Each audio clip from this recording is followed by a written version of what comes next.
Hi, and welcome back to the Dial Podcast. I am Jake Von During, and I'm here with Lance Hepler. Lance Romance, right here for you. For your entertainment. For your entertainment. What's up, lady and wait, you have to say, this is Matt here. Sometimes. We've done that a couple times. Do I just jump the gun sometimes? This is new where I introduce you, so Okay. we'll try this for the first time. Sitting to his right, Matt LeGrand. What's up, ladies and gentlemen of the internet? You guys are looking fantastic. Thank you. What number podcast is this? You'd think we'd have it figured out by now. 170. Wow. How have we done 170 of these? That's a lot. 170 is a lot. That's a lot. We have yet to miss a week, and by that I mean Jake has yet to miss a week. That's correct. Jake's the only one that He has does all the not work. missed a week. He does all the work. He does for all the work. podcast. Yeah. So We should kick me off for an episode and let you guys just have we should have full talk behind your full- back. it- that about would be you. fantastic. It would suck. At least Lance knows where all the chords go now. I know where the chords go, Mac- kind of. Can do the camera work and the art stuff. Yeah. Maybe we'll do that. We'll just have Evan sit in here. Evan's here for his good looks. Yeah. We have no Evan.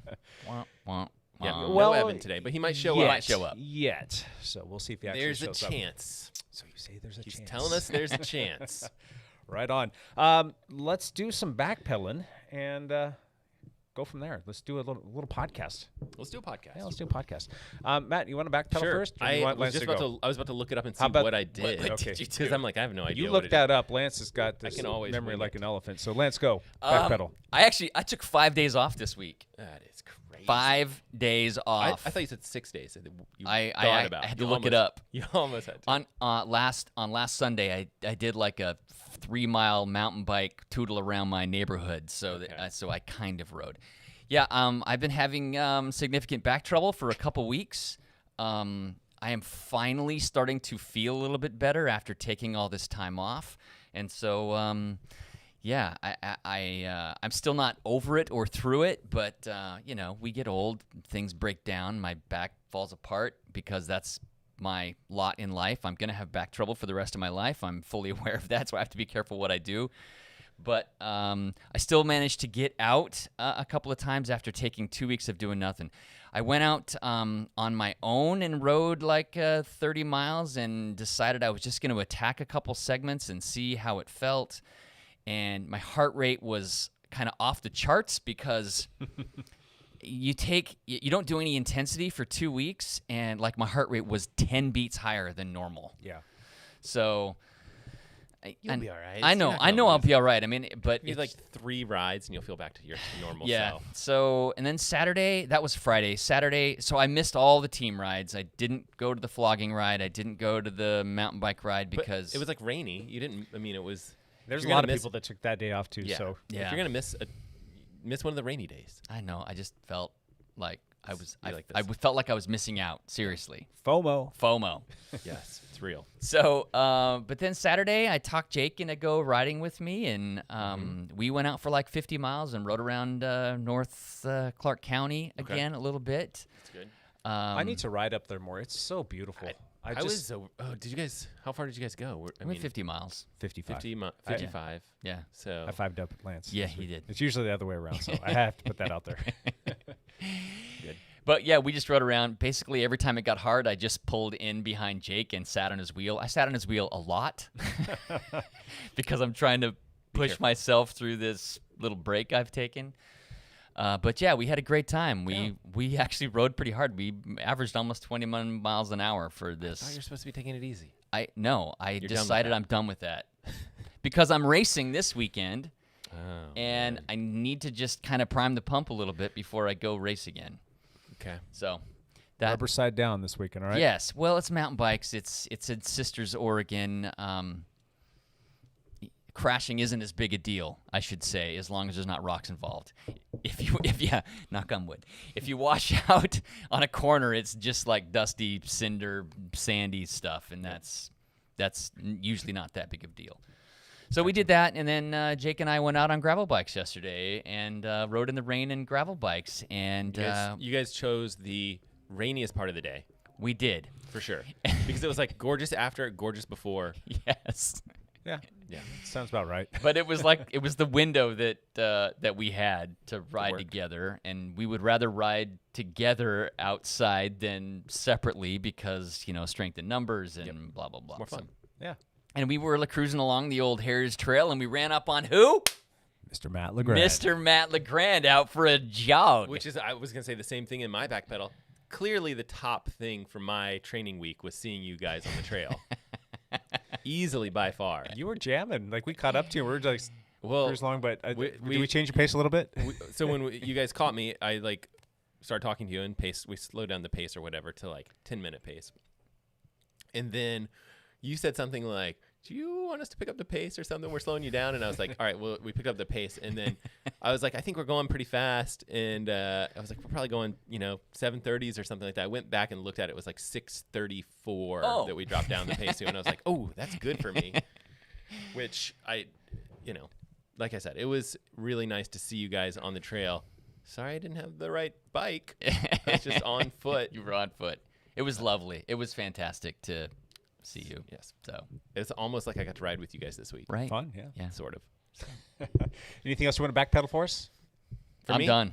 I think Lance is done. He segued nicely into Yes. So, Oh, yeah. you know. So, yeah, highlight was definitely the trail run. I ran 7 miles, which is the longest That's I've good. run in a year probably. How are you feeling today? I feel fine. My quads are actually still sore from cycling on Saturday. My Achilles is fine, but, all of those runs just kind of aren't great. Like, I don't feel like I don't feel like my Achilles can just go forever. It just Yeah. kind of slowly gets aggravated. But it's, when you haven't run long in a long time or biked along, when you get out there, you're like, oh, this is fantastic. I don't care about the pace or the Right. distance or the whatever. You're just happy to be able to do Sure. anything. And so that was definitely the case, yesterday. And I actually did run a couple of times. I'm trying to do a lot of like shorter little runs during the week, like 2-mile runs or whatever. So I did a couple of those this week and then the 7-miler, which if any one of our listeners is runners, they know like it's not a lot of mileage. It's not a lot of training, but it's still super enjoyable to be out there. Sure. After having quite a bit of downtime and low mileage over the past pandemic. Yeah. I mean, not the past year, Just past the whole pandemic. Whole pandemic. I biked on Zwift a couple times. I don't know. I don't. Kind of over it right now? Well, I don't love Zwift. You want to be outside. I love Oh, yeah. biking outside. I did bike the new Zwift course. Oh, yeah. How's It's that? something island. I don't know. Makuru. Makuru. I don't know, something like Anyway. that. Just same thing, different letters kind of thing with Zwift, just different.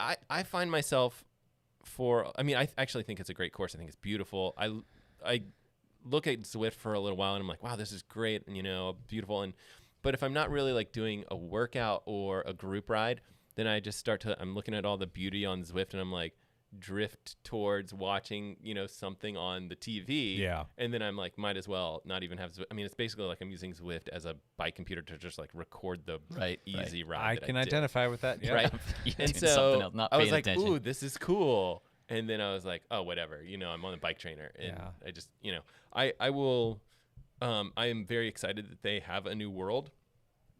I imagine that when we start doing team rides in this winter, like Yeah. we'll have an additional world to check out, which is just Yeah. nice. And I think it'll be excellent. They're going to expand it. It's basically they're taking that particular world and they're going to treat it kind of like they do Watopia, and where they're kind of like spread out and be able to have different courses and just really have a lot of room to grow that area. And so it's going to be great. Huh. So Do I'm you excited think about that it will be as expansive as Watopia? Do you think they'll attach Watopia to it? No, I don't think they will, but I think that their plan is to make it like another Watopia where you have lots of different spots and Choices, things like that. yeah. And so right now it's really seems very small to me. I don't know if you guys got the chance to ride it. No. Which you like we're right outside. It's summertime. Confession, I canceled my subscription like Good for you. 2 months ago. Well, it's expensive. Isn't it $15 a It's month? not $10. expensive. I just wasn't using it at all. And Yeah, then you're my riding outside. my credit card got hacked. That was Oh, tied to that. that's And great. so I like- had to get a new credit card.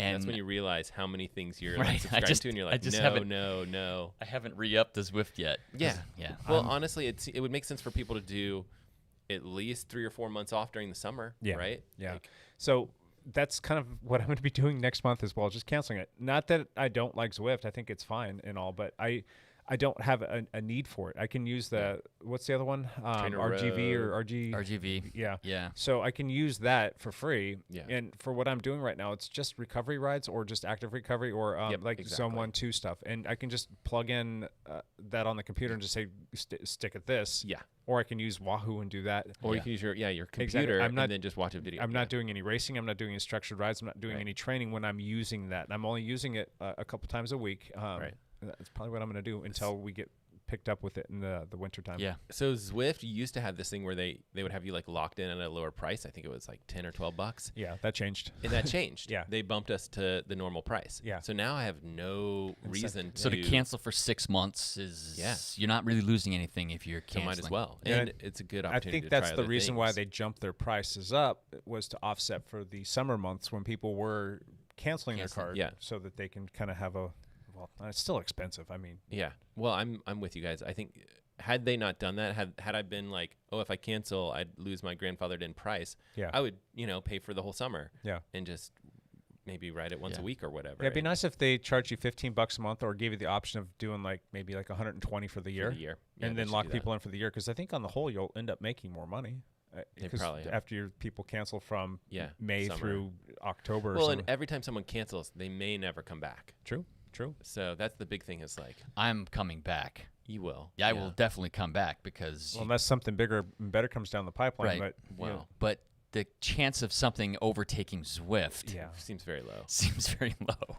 Yeah. That RGV has some potential and promise, but it's still quite a bit a ways behind Zwift in terms of like the UI is kind of a little janky. Right. So anyway, So I think I might follow you guys' lead and just kind of say like maybe next month cancel it because the weather's going to get even better here and a lot of those rides I'm just like cruising easy, like this is just an excuse to get on the bike for a little bit. And you've got the Wahoo app that can easily do what you're trying to do, and I don't like to stare at the screen. I don't even use the pacer bots on there because I'm like that's kind of like just falsely inflating what I'm actually doing in terms of like the mileage. And I know that if I go in there and just ride by myself, it's a little bit more accurate. I know how hard I'm going, and if I finish with a 17 or 18 mile an hour average, that's about right, as opposed to jumping with the pacer bots and I'm doing a recovery ride but I'm riding at 25 miles an hour. That's just inflating numbers, and I don't need to do that. So yeah, and every single one of our bike computers will control the bike trainer. Exactly. Yeah. It's super easy. Yep. Yeah, there's so many options. Cool. Anything else, Matt? Yeah, swimming. I am not swimming a lot right now, but I think I am going to bolt from the podcast early and sneak out to try and get a swim. I'm swimming like once a week. It's like pretty That's bad. something. It's not great. That's something. It's not great. So Cool. But you enjoy swimming, so I love swimming. Yeah. I love swimming. Yeah, I was on this podcast recently. It just went live today. It's called the Mile After Mile podcast. And, the general question is like, okay, you got 3 sports. What do you love most? And I'm like, oh, I love all of them. I'm like, here's why I like swimming. Here's why I like, biking. And here's why I like running, and go through all of it. It's very hard for me to actually pick one sport that's, but running, Uh-oh. Jake's breaking out the good stuff. All right. It's Kirkland time. Sponsor for today? Oh, did you there's get Kirkland? one You got a LaCroix in there. LaCroix. Yeah. Oh, I got LaCroix. I'm the winner. Do you like won. LaCroix or Kirkland better? Yeah, which one? You got Doesn't the, matter. The high dollar stuff. Sorry. Just want to make sure everybody's well hydrated. Well, I Thank mean, you. I feel like you're kind of the dude that, you need the high-end equipment. I need the high-end stuff. I feel like that's Probably. the case. Thanks for sponsoring us, Kirkland. Yeah. Paycheck. Just It's in the mail, right? waiting on it. We're just waiting on it. Just must have the wrong address or something. I don't really have much to backpedal. We did the mountain bike ride again, the team mountain bike ride. That was fun. I'm just in awe of our juniors still. They are yeah, so that's stinking awesome. fast. Those It's fun kids. to ride with those kids. Yep. And then the flogging ride. Here's a little PSA for everybody. If you're riding on a bike that has the E-tap shifters, those shift batteries will last you for about 2 years, and you should change them before you get to that 2-year marker so that when you go out on your bike ride and you go to shift, they don't all of a sudden stop working. I found that out the hard way. We went to the flogging ride, got down to the parking lot, said hi to everybody. It was a smaller ride because it was raining pretty hard, and just sent out all the different groups. And then our group we left, and we made our left-hand turn out of the parking lot, made it for maybe a quarter of a mile, and went to go shift down, and nothing. I'm like, that's weird. And I checked the other shifter because I'm like, is the battery dead? Do I need to just like change it real quick and take the front derailleur off and put it on the back battery? Yeah. and it shifted up. I'm like, uh-oh. I'm like, started doing math in my head. I'm like, my battery, that CR2032 in the shifter died, and it was about 25 or 26 months old. It was done. And I think that's one of the items that will show you. It'll show on the app, right? Like, have you looked at that? yeah, a smart person would be keeping tabs on Well, that. I don't keep track of it at all on mine either. But that's a good point. Yeah, maybe I should put it on a calendar or something. Yeah, or reminder. I just need to make it more of a habit to check that app, because that app will, keep your stuff updated. You can see what your battery life is on your actual derailleurs. Right. You can see what the battery life is on the shifters. But the derailleurs, you just like swap them every once in a while. Yeah, like there's that's what that. I do There's anyway. that, I'm like, I have that extra battery, and I just like swap those out, and I charge the new, I've- charge the old one. Yeah. I've yet to run out of batteries, which I'm knocking on wood here because Yeah. it's gonna happen. I should mention that this week I did ride with Sean and Shelly. We did like kind of the flogging course. We did a little deviation from that. It was great. It was glorious. Glorious. Which one of you guys said glorious? It was That's you. me. Right? That was you that used to say glorious. So yeah, I was in my big ring, because you need both shifters to. I think that's a better place for you to be. Yeah, but you need both shifters to shift down, shift down. and it was only the left shifter working. So I was in the Yeah. big ring and the big cog. Oh, Yes. and I'm spinning, and I watched the group right away. I'm like, bye guys. This And isn't I don't gonna think work. like none of them even noticed that I fell off the back, and then I got a text like halfway through, like, "Where'd you go? You okay?" Yeah. No, it was kind of funny, but So yeah, you can only shift that direction. So you're going up and up and up. Yeah, and up until and it back. stopped. yeah. And I was too lazy to stop to shift down to the small ring, so I just went to big ring, big cog, and pedaled back up our 450-foot climb to the top of the hill.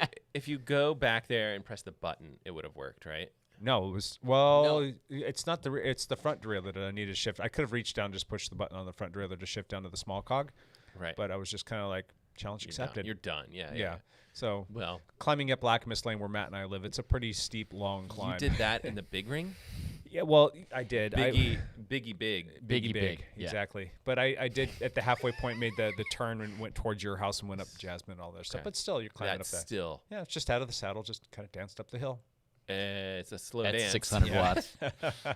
Yeah. 600 And I was watts. thinking to myself, like, oh, I can just go home. I'll put a new battery in there. I was at first going to see if my wife could like go drop me on course, but she was gone. And then I'm like, well, maybe I can ride up in reverse and catch them on the way down.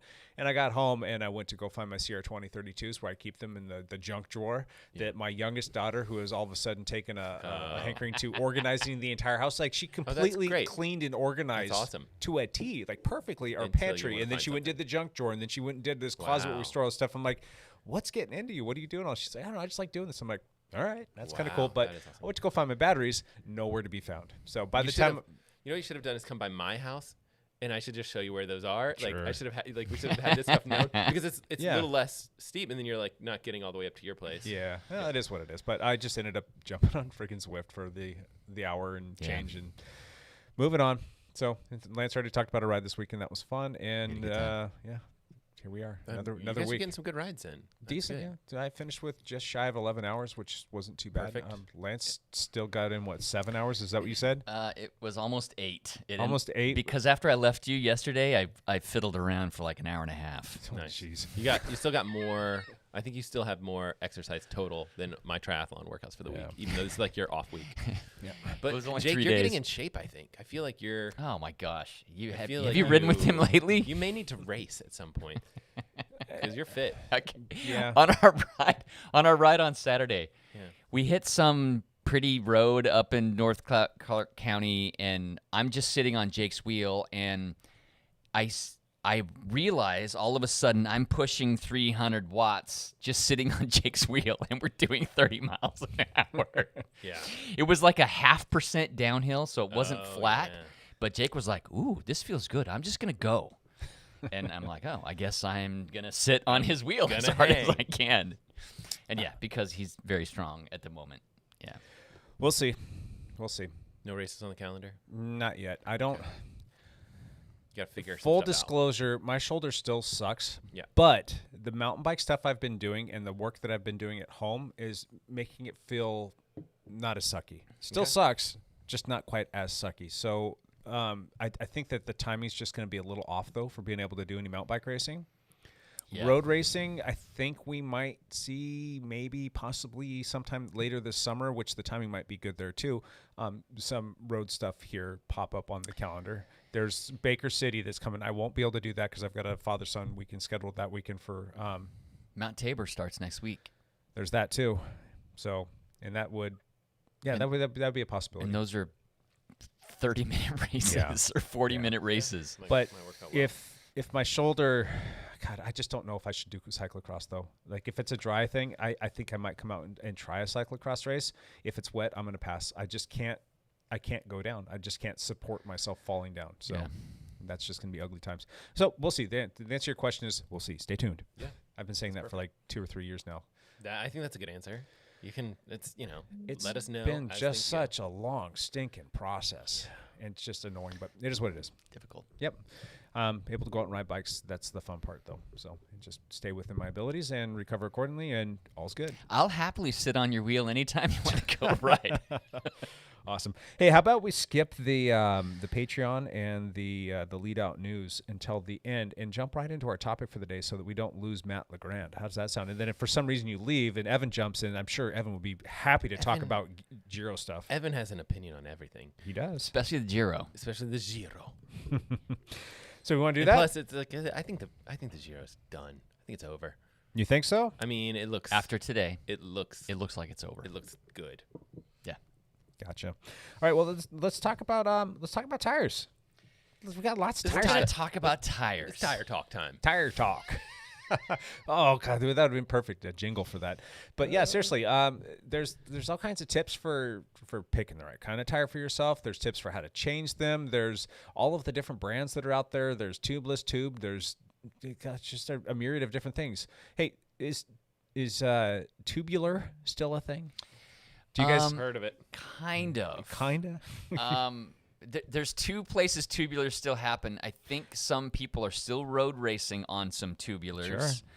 which I don't know How why. about we do this? Let's start out with Do you feel like it's cyclocross is where it's at, right? Yeah. I mean, I feel like that's the thing. Is like, Yes. yeah, You can- that's where you see it. You That's where can, you use it. on cyclocross, you can go so much lower pressure and get such better grip with tubulars, Yeah. but you don't have the flat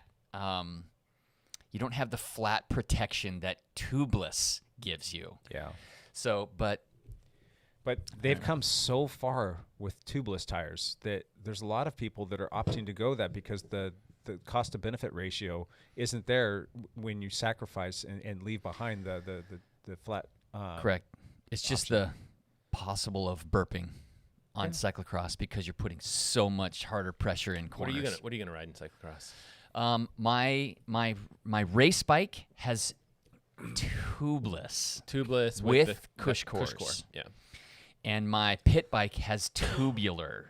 Okay. Do you feel like tubular's a safer bet, and then you just have like that extra bike ready to Yeah. go? Like Yeah. this is Yeah. Lance, do you want to, for those that don't know what a tubeless versus a tubular tire is, you want to talk about the difference there? Well, a tubular tire is glued onto your rim. Uh-huh. So it's like the tube and the tire all in one, and you actually glue it onto a rim. Yeah, so it's got a tube that's sewn into the actual tire Correct. itself. Yeah, and it's- you don't like if you flat, you're changing the whole thing, or if you puncture, you're changing the whole thing. The whole thing. Yeah.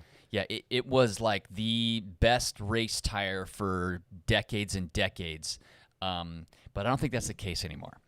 Tubeless tires is a tube that seals onto your rim without an inner tube in it, and it has sealant in there that helps seal it onto the rim and to help with flat protection. If you have a small puncture, the sealant will seal the hole. and both of those you can ride pretty low tire pressure. Yes.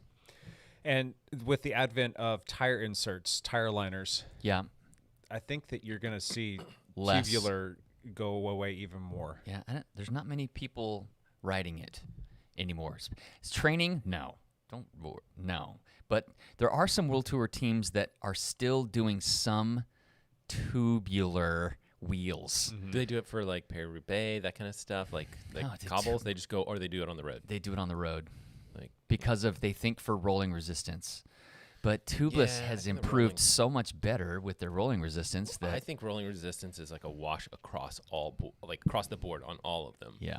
Because if you go latex tubes on, like, I just think that there's some really good options. I absolutely love Tubeless. Yeah. It has improved so much in the last like 3 years, like drastically improved in the last 3 years. That What tires are you using on your road bike right now? I use the Pirelli P0s. Tubeless ready 28s. 28s. You're riding 28. That's not the P0 tubeless though. That's just a regular.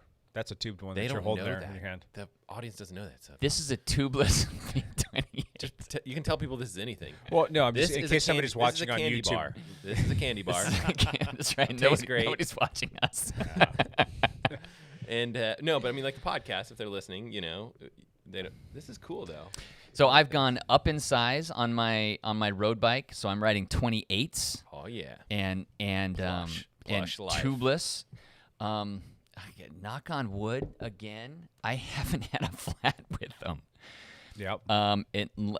Except no. See, that wasn't even on P's. That was on the Pirellis. Yeah. It was on the Continental GPs. Yeah. My last flat. So Lance and I have been testing out these P0s as opposed to the Continentals that we were both riding on before, the GP5000s, which were tubeless.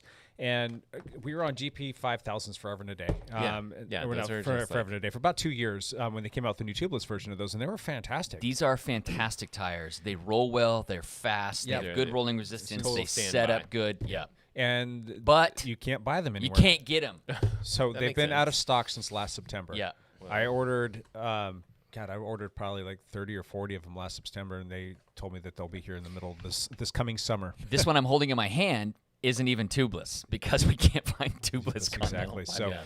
So, so we actually started looking around. I started doing some research and watching different videos and seeing what people were saying. And I kept running across the Pirelli stuff. They were getting good reviews. I know the guys over at GCN like them a lot. And I reached out to Pirelli and said, hey, what do you think about maybe doing some tires over here? And they're like, absolutely. And we were able to get them from them and Wow. put them on the tire or the bikes. And I'm probably 700 or 800 miles into my first set.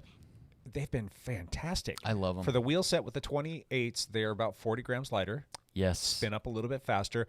The rubber, I feel like when you're after you've like worn them, Yeah. maybe put 10, 15, 20 miles Yeah. onto the compound, the rubber, it just has a really nice feel to it in terms of like the way that it's going to hug and grab the road. The other thing is when I ride with the Continentals, they've had fantastic flat protection, but I would very often come home and I would have that little spray streak up the Yeah. back of your seat tube of What color is a it? puncture Orange? that you You had. punctured something. Is it orange? The What orange color seal, is it? the orange seal, yeah. Yeah. And that, you're like, oh, that's fantastic. That was just a flat tire that I didn't have to change. I still have yet to have that with the P0, and I don't know if that's just straight dumb luck or what, but I haven't even had that, and they look just as good as the day as I put them on there, and Yeah. they're about 700 or 800 miles deep now. That's pretty good. They're getting good wear life. That was the only variable that we didn't know. Like I've had all of these things to Right. compare it to, other than the only thing being like how long are they going to last, and Right. how long were you getting? How much life were you getting out of your Contis? I would say about 1,000 miles. It was around there. I think You I were was only getting 1,000 miles. Yeah, I think so. I was getting at least 2. I'm- Somewhere between 2 and 25, maybe 3 if I was pushing it. That just depends on like how many slits and little nicks and dings that they were taking on. The Time worst- of year really, I think, affects Yeah. that Yeah. stuff. It's like, and it's like the road conditions are worse on certain times of year. So The worst thing is putting on a brand new tire and like your second ride, you yeah. slid it. And you're like, Yeah. oh, it's done. So, all things considered, I'm really digging those P0s, and they have a couple other, well, not a couple, but another option that you can run in lieu of those that's tubeless ready as well. That's I used a little bit in the wintertime, and I quite liked it. Is it Centrano? Centrano, and it's a little thicker. It's got an extra layer of protection. It's Yeah. almost, it almost has the same weight and almost the same rubber profile feel as the Continental. So I would almost compare it to that with an extra layer of protection on it. So that might not be a bad idea for the folks that want to run something different in the winter months, or just want to have more Yeah. of an endurance tire in general. They're not necessarily super concerned about rolling resistance. I don't understand how Pirelli solved their supply chain issues. I mean, Right. why are they so available and nothing else is? Is it because they were things- gearing up for a big Things like are different blitz? in I think those are made in France, if I'm not mistaken. Things are different in France than they are in Germany, maybe. I don't know. I just don't know. I don't understand knows? either. Oh, 'cause I mean, Continental, I think, is the big manufacturer. That's the big one. That's Right. the Apex tire brand. And I think Pirelli is somewhat new, coming back into the bike scene. Bike I mean, scene, they yeah. do all of their auto tires, which they do a fantastic job with. But the bike scene, they're somewhat new into this arena. So maybe it's just for lack of people knowing. Yeah, could be. So So now let me ask you guys this: you guys both are on 28s, is that right? correct. Yes. I'm still on 25s. What? I assume that you changed your tire pressure. Because here's the thing, tire pressure is funny. Like cyclocross is like course dependent. Everything like mountain bike probably also like course dependent. Or you may Yes. just kind of like a standard mountain bike have tire pressure that you kind of use. Or No, it's very course dependent. For the road though, you guys kind of probably aim for something similar.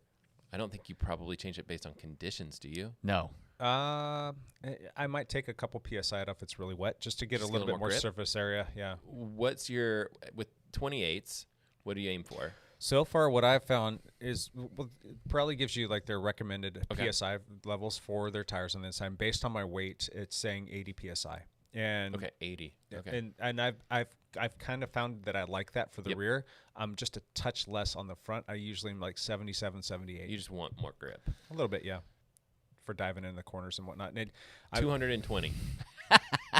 Lance is running like 50 or 60 PSI. I'm running 60. 60? Yeah. Okay. I'm running 60 in the rear and like 58 in the front. Okay. And I'm like 175 right now because of whatever. So that's about what I weigh right now is about 175. And it just I don't feel like it's too low at all. It feels fast. It still grips. fast, It's yes. It's just a plusher ride. Yep. It just makes me 28s it's are pretty more big. comfortable. 28 You know what? They don't measure nearly as big as the Continentals do. Oh, do they? I think Okay. it's a little bit more true to size, whereas the Continental, when you put it on the same tire, it barely fits on my bike. My bike is spec'd up to a 28, and Both the of you guys. tolerance on Yeah. Both of you guys are 28 max. Yeah. Right? the tolerance on my time machine, or my team machine, when I have that 20 on there, there's like no room for error. Like Right. if you get like a slight little wobble to your wheel, or it comes out of true, you're touching. And Lance Yeah. has been there before. I have done that with the and rubbed the spot on my frame. Yep. With the Ooh, with the okay. Pirellis, it fits there like perfectly with the 28. It's just a touch bigger than the 25 from the Continental, or pretty close to that. So I should probably switch out my tires because I have those Vittoria. yeah, you're still running tubed with those Vittorias, huh? Mhm. Yep. You're not a big fan of those. No, I've had bad luck with Vittoria. Just in general, Vittoria has not been. I mean, I would have like my thought would be like go with. I probably have some Conti, but I bet you I don't have. What I want is to switch to 28s. I want Yeah. that plush Plush ride, ride. because I'm not racing. Yeah. Like, except for the flogging ride. Like, Yeah. Right. Yeah, and it doesn't matter. Like I just would prefer to just be comfortable. So I think 28s would be. We've really got a whole fun. bunch down here if you need You got some? Yeah. Okay. Well, I also am going to need help going tubeless as well. Yeah. So Bring your bike down. The only We'll do it. drawback with tubeless I found is installation. It is just they're harder to install. But once you've done it, now Jake and I have done it hundreds of times, Right. because we do it for people here Yeah. at the lab. But and once you learn certain things that work and tricks, yeah. All it's tires easier. are a little bit different. Like these Contis, like it's wheel dependent. It like Correct. it goes on great on some Some are wheels. very Some of them hard it's to like, get on. oh my gosh, Well- I had to arm wrestle with that thing for half an hour just to Yep. get it on there. And some of them it'll seat great. Some of it, well, the Pirelli, again, a point to the Pirelli is they seem to seat better They on seat a good. more Yeah. wide variety of wheels. Yeah. I really haven't run into any issues with anything getting it on. No. We've had other bike, tire brands that Hot garbage, baby. we've had a hell of a time just to Bring 'em get on. it to seal or seat Oh. up. Do you want to to seal. recant and talk about our experience with the Zip tubeless tires? We had a pair of Zip tires that we were trying to mount. Were they just super tight? No, they weren't tight. We couldn't get it to seal on Yeah. the rim. It wouldn't. You think it's know- like the bead on the tire? I or don't something? know. It was just What wheel was it? bull crap. It was it a Zip wheel? It's like we got the two things that are supposed to go together. I honestly don't and- remember what the Yeah, wheel yeah, that's was. okay. I just remember that the tires the easiest way to get a pair of tubeless tires to seat is with an air compressor, Yes. right? Yes. You take out you seat the tire on the rim, and then you take out the what am Valve. the Valve core, the valve yeah. core. Yep. And then you put an air compressor right on there, and then you just blast it with 150 psi. And you hear this like almost like crack. It It's sounds like- like it cracks, but it's it's a like- good thing. Yeah, it like pings as Yeah. it like Yeah, seats. yeah. I couldn't get these. Ping. No. You Yeah, we want the did. ping. It seems like it's breaking. You're breaking something, but you're not. It's We the actually seating of the we tire. tried. I tried and tried and tried. You know, once that happens, you end up taking the tires off and redo the rim tape, because oftentimes it's the rim tape issue. Redo the rim tape. I put it back on. Still couldn't get it to seat. We had to take the tires to a teammate's garage who has a Super high. super high capacity compressor. Oh, that's or scary. compressor. I just and- feel like you guys are going to just destroy a wheel. And he was able to finally get him to seat. It was not easy, and I feel like it was the just- tires. If we'd It's the tires. put Pirellis on there, it would have would've no seated. But At that point, I'm just like, you know what? There is some value to ease of use. Like, you have to be able to put tires on and off eventually. Like, I don't care if this wheel is, if this tire is that fast. You got to be able to put them on. It's just not worth it at some point. I have a right? compressor in my garage at my house. Yeah. Purely, almost Right the for this. only thing I use it for is all my tubeless tires. Yep. Because I've switched to tubeless on every one of my bikes. Right. So Yeah, but you go on the road a lot. You're away from your compressor. I don't have my compressor on the road. I have an air canister pump, Yes. which If you guys aren't familiar with that, you basically pump it up and it has all of this air in this little canister. It's part of the floor pump, and then don't you like hit a button and it you Like put it on blasting there and out. you flip a switch and Yeah, it, it's it, like a like manual air blasts all at compressor. once. Yep. yeah It does not work as good doesn't work as as a good, compressor, but it'll work on the Pinch. road, there has been a time where I couldn't get a set to set up Yeah. and had to go to a bike shop and said, I need "Can you compressor." blast this with your compressor?" Thank you. Do you ever have like a backup, like, oh, I can just go tubeless, go to get some tubes and just go old school? Yeah. I mean, yeah, I do that, but usually I just switch to a different bike. If I'm on the road, I'll just get the gravel bike or I'll get Yeah, the mountain bike, and I'll find a some different options. place to ride. That works. That works. So this week, my brother called me. My older brother, who we've talked about on this podcast before. It's just been a year or two. Sure. He's a triathlete. He's a triathlete, yeah. He's a triathlete, and he called me in the evening, and this was late, and he lives in Central Time Zone in Alabama, and he is like, "Hey," he just calls me, and he never calls me, and he is like, "I can't get this bleep bleep bleep bleep tire." I've been like, this started the conversation. I'm like, what are you talking about? He's like, can't get this tire on here. It's whatever. Like, it was like 10 o'clock at night. I can't do it. And I'm like, I can literally like walk you through it. I'm like, first of all, there's like this thing called YouTube that you should check out, how to do all this stuff. He doesn't want to hear any of it. He's so angry at me and the situation or whatever. I'm like trying to help him. I go upstairs where I have like just a stupid amount of like wheels and tires that I need to sell and get rid of. Sure.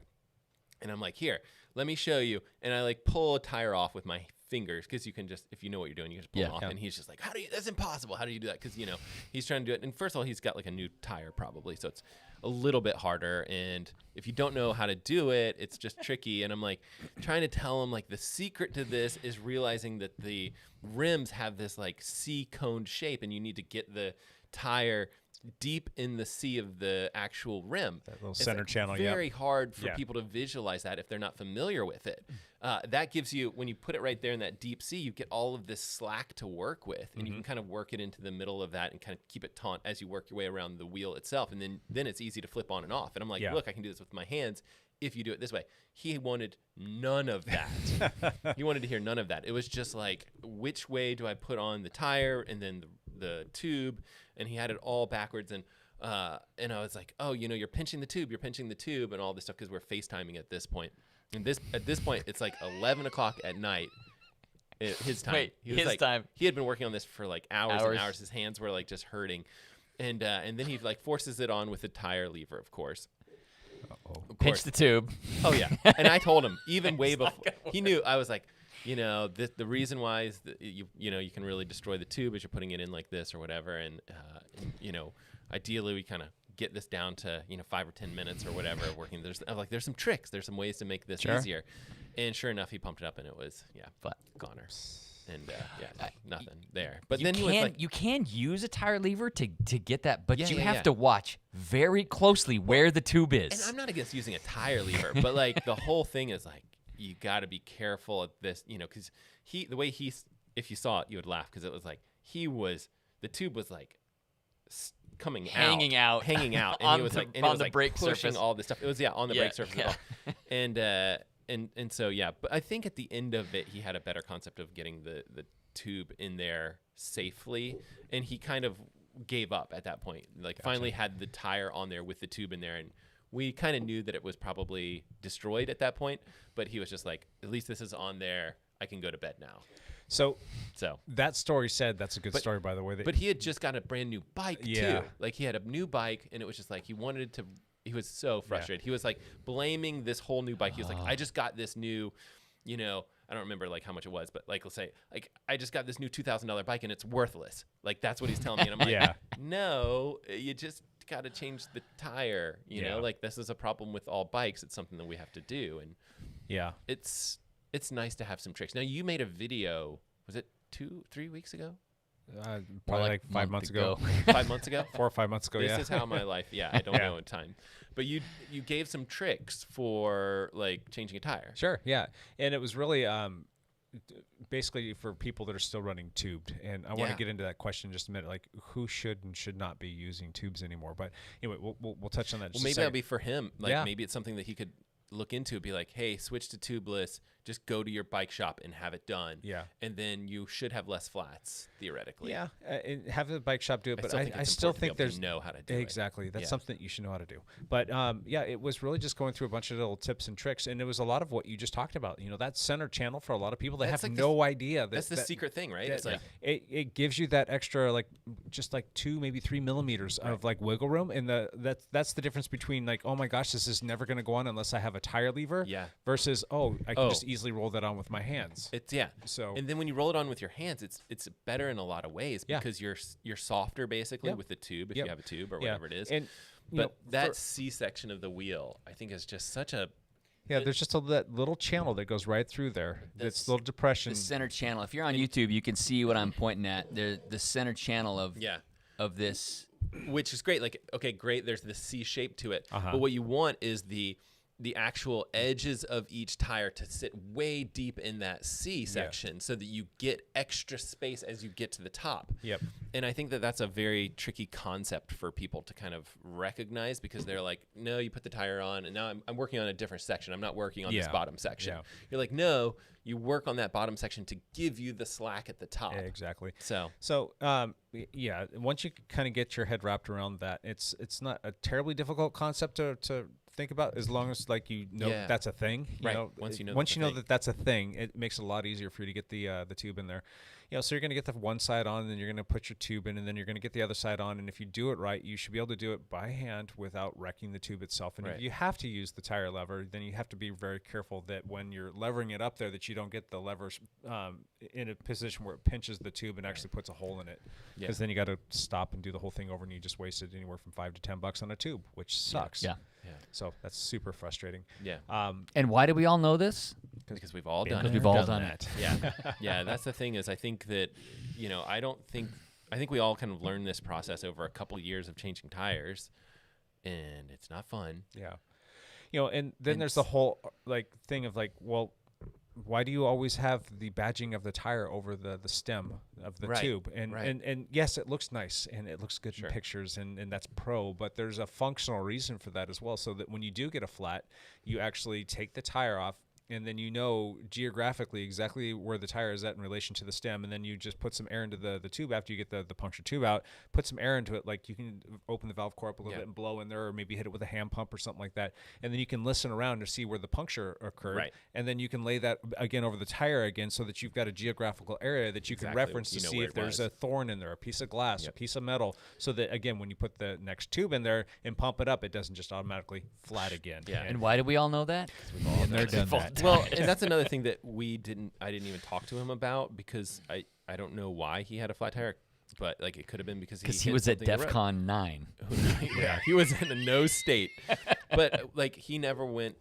Well, I think I don't know if it was a new tire or not, but like he never went around and checked the tire because Yeah. like there could like this happened to me a couple Mondays ago on a beaches ride. We were out riding and someone had a flat tire and I was like, let's go around and look at the tire because it's worth it to find whatever it is.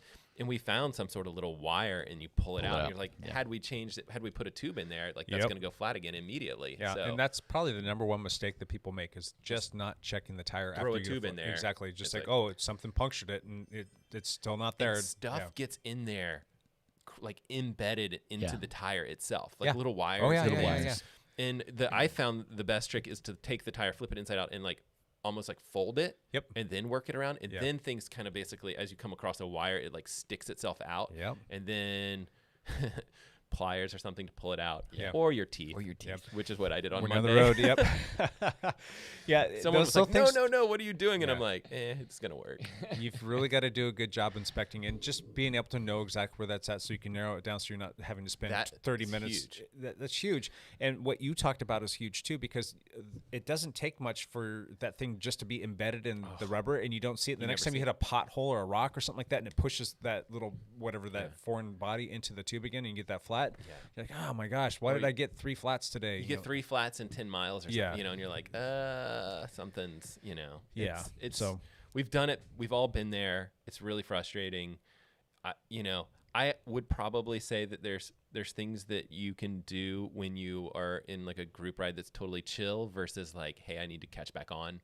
I might not quite inspect the tire as Yeah. carefully, but like 90% of the time I'm taking it easy and I Yeah. don't care. And I'm like, let's take the time to look through this Yeah. and or Yep. whatever. You're helping someone and you're like, might as well. Like, what are we rushing for? Yeah. There's Yeah, do the right thing. If you're out on a ride, help somebody out. It makes the process go faster. And if nothing else, if you've got a few tips or tricks that you can impart on them to help them gain some of that knowledge that they didn't have otherwise, that's good. yeah. And I think people that, if you're getting help, pay attention to the person helping you because they will have some tips and Yeah. tricks. And it's Yeah. worth learning that And stuff. while we're going through that process, they'll probably hear me tell them about 4 times, hey, you should consider switching over to Tubeless. Yeah.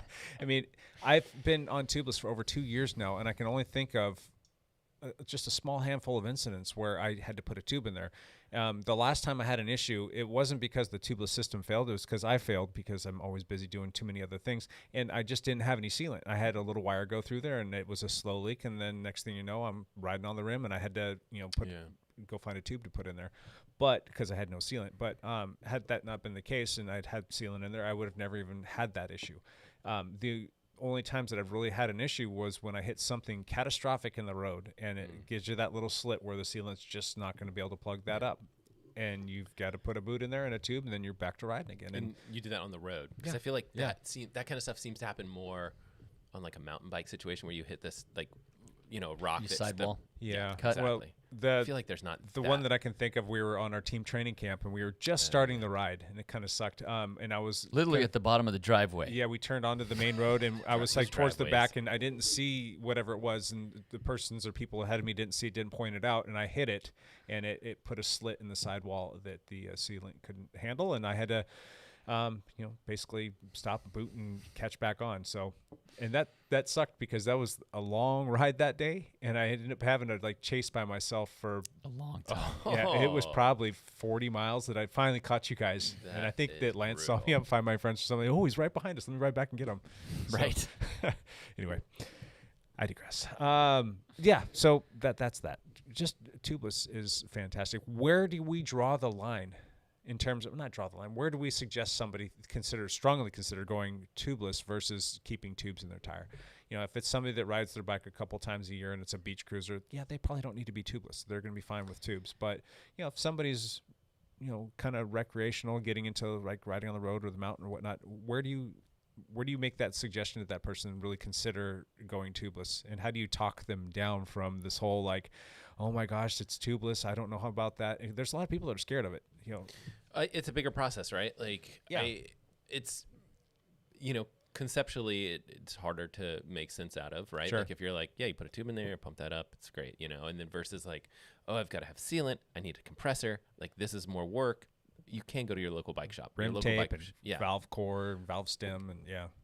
I can kind of relate to the fact that it's more Specific complex. tire. Yeah, definitely. There's definitely more layers to it, but in the grand scheme of things, it's really not that complex. Right. And you're removing a tube, right? If you're a weekly rider or Yeah, that's what I think too. a regular rider, it doesn't have to be weekly.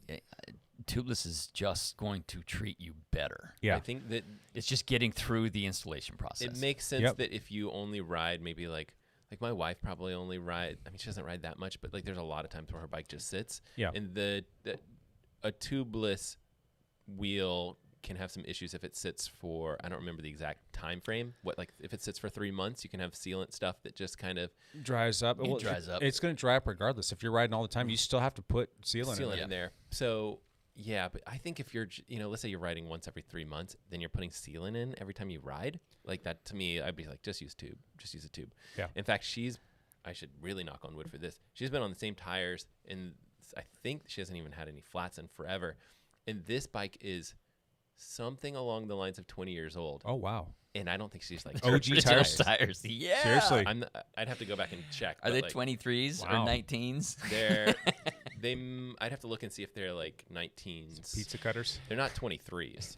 They're like 22s or 19s. Remember the 19s. 23 days where you're pumping your tires up to 120 PSI? And you're I still just- think 23s are a good option for certain people for aerodynamic purposes, and I don't think that 25s are always the way to go. Most wheels now are wider, and so 25s work better. Mhm. But there's still a lot of wheels on the market that are narrow, and then you really don't want the bulb shape where you have like narrow rims with this big wide tire on it. It's great, it's plush, it's nice, it's comfortable, But it's not as aerodynamic. aerodynamic issues Yeah, for sure. yeah. So, it's just a trick of like, okay, rims are getting wider, then we can go to the 25s Yeah. and still have the aerodynamic advantages and have that plusher feel. But I think a lot of TT people, should probably still consider 23s depending on their wheel that they're Depends using. on their setup. The wholeheartedly depends on the setup. Probably so- not 19s. No. Gotcha. Going back to where we draw the line in the sand. So Yeah. if somebody's riding once, it averages out to once every 3 months. Yeah, probably not. But if they're a fair weather rider, let's say that they hang up their bike and they don't really touch it from the end of October until like sometime in May. I think that I actually really have. I mean, I feel almost like that's me. I just like go ride indoors or whatever. But I mean, I guess we rode in January Yeah. and stuff. I just think like there's a lot of people that I relate to that really well, where it's like I'm not going to go ride in the winter and snow and whatever. It's Right. like, I think that those people could still go tubeless if they're going to spend the Yeah. summer riding, because Yeah. all you do is you basically each beginning of the cycling season Uh-huh. that you go take care of your tire Gotcha. situation, and then you're good for the summer probably, Right. maybe, Yes. and then Or longer. the riding season. Yep. And there's a lot of good YouTube videos to teach people out there. And if your shop's good, they'll take a minute to stop and kind of give you the rundown as to what they should and shouldn't be doing when they're doing that. But there's still going to be that person's like, I know how to change a tube. I don't know how to do anything else. But Yeah.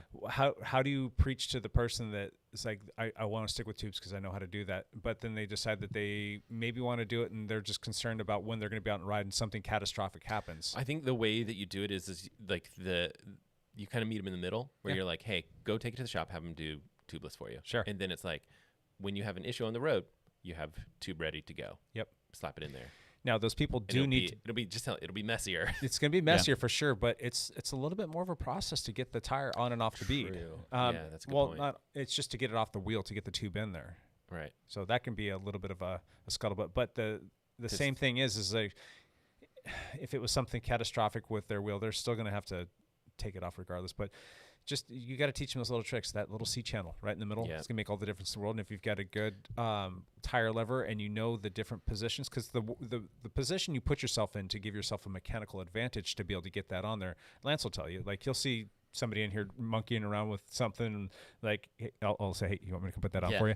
And Right. like they've been monkeying around with it for 10 minutes. I'll come over and I'll have it on in 3 or 4 seconds. And it's like it's just the position that you put your body in, the way that you hold the tire, and work it on there. Right. Jake also has incredibly strong fingers. Well, remember that Indy wheel that I brought in? Yeah. And it was, I don't remember what tires were on it, but it was like, this thing was so tight. There are certain wheel Yeah. tire Tire combos, combinations yeah. that are a pain. Yeah. And you still got it on there, but I couldn't get on. I think I spent, same thing as my older brother. I spent like stupid amount of time. Like 2 working on hours this. in the garage. So I've been there. Your MV wheels, were they hooked or hookless? Let's throw another layer of dimension in here. They are hooked, I think. Hooked. So Yeah. what that means is you've got the rim. it's got the little Yeah. lip that goes around the side here. The inside there. And that's the part that the tire will actually mount to the wheel, That and has a it's got hook like a on it. little bit of a hook on there. Like it comes down and like you can see kind of where the bead of the tire will kind of nestle up Yeah. underneath, and Yeah. it just keeps a nice firm connection there.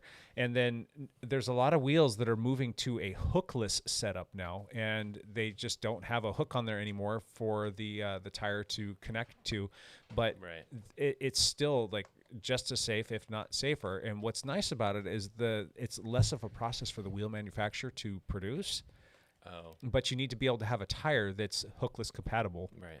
And because it's less of a process, the wheels are actually going to become less expensive and a Oh. little bit easier to make. And they're going to be a little bit lighter, and they're supposed to be a little bit more durable as well. Like if you take a hit or something like that, it's supposed to, based on the way that they lay the carbon up, if it's carbon wheel, it's supposed to be a good thing.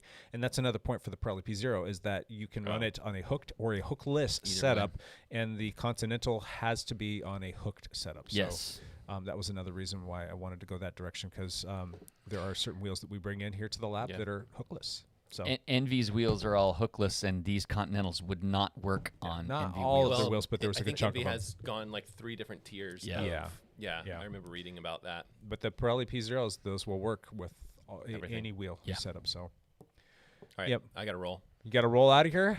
Can I go do the I'm swimmy late. swim? I'm late. Any parting we're thoughts already- on 15 minutes late to swim. It's not real that quick. long of a swim. one last Yeah. thing?